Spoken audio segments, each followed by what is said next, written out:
W.F. Howes presents an unabridged recording of Further, Seeking the Distant Limits of Cycling Endurance by Michael Hutchinson, narrated by Michael Hutchinson. Chapter 1. The Half-Day from Hell.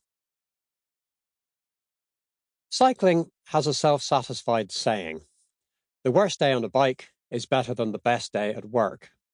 To which I say, maybe you've just never had a properly bad day on a bike. I'm going to start out by telling you about one of the worst days of not just my bike riding career, but my life. It failed to be the absolute worst only because it was something I did entirely of my own free will. It wasn't a bereavement or a shipwreck or a house fire.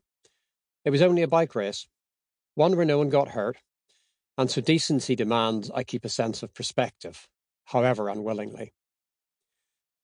It was the British National 12-Hour Time Trial Championship, all the way back in 2000, in Bedfordshire in England. These events, based on how far you can ride in a set time on your own and with no chance to draft behind anyone else, are very traditional and rather old-fashioned. You can trace them back to the Victorian era just by reading the little plaques on the trophies. This race, which started near Biggleswade, was based on a course that had been in use for over 100 years, and the whole event felt like an antique.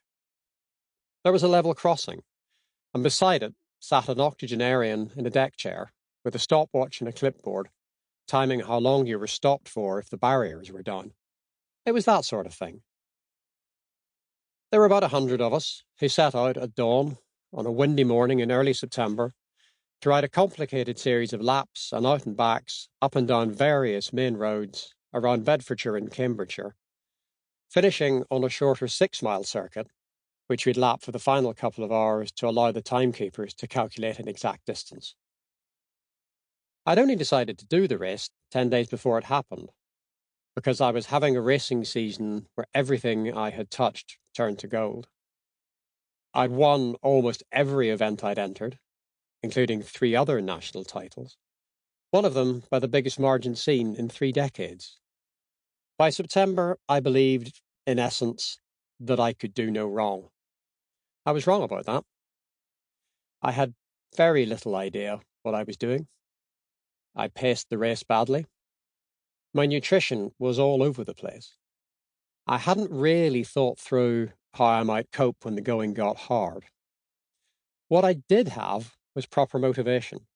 I really, really wanted to win the event, because if I could, I'd have won a series. Sample complete. Ready to continue?